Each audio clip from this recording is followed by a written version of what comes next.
Hello, I'm Richard Tolson. I'm a local historian and author and also a member of the Stannington Parish Council. This weekend we turn the spotlight on the parish and its role it played during the Second World War, particularly with a focus on the Battle of Britain.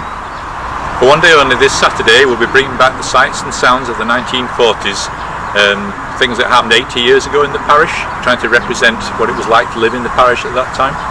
So how did this event come about?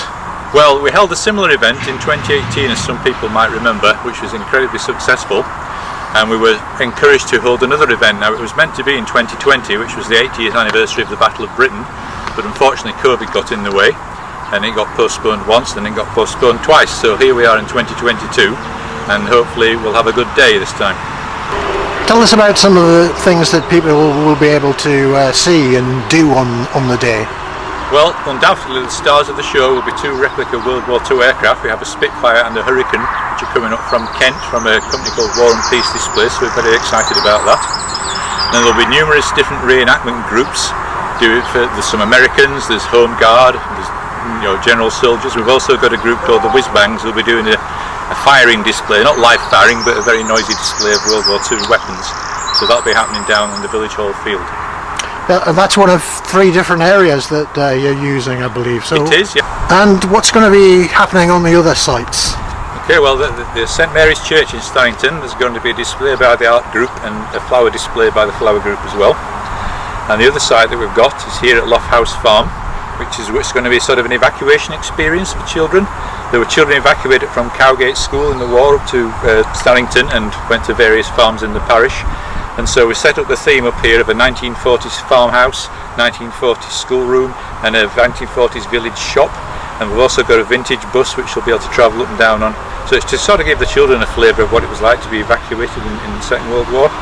And I'd just like especially to thank the people at Lough House Farm, the Dungate family, for all they've done for us, because they've done an awful lot to help us. And just to sort of mention that this is actually our wedding venue, so if anyone's thinking of getting married in the near future, contact Lough House Farm. So how are you going to actually evoke the sounds and the tastes of the era? Right, well we've got lots of different things happening. So tastes of the era just sort of slightly mentioned about, so we've got 1940 style boiled sweets, and there'll be food down at the Village Hall site. We've got the 29th Field Kitchen who'll be brewing up some World War II sort of grub, and the Ridley Arms, the pub in Stannington's putting on some World War II themed food, although I think it'll be a bit better than the 1940s fare. And I think there's something of an alcoholic nature as well. Yes, this is true, yes. We've had a local company have specially produced a Stannington gin for us, which will be available to buy on the day.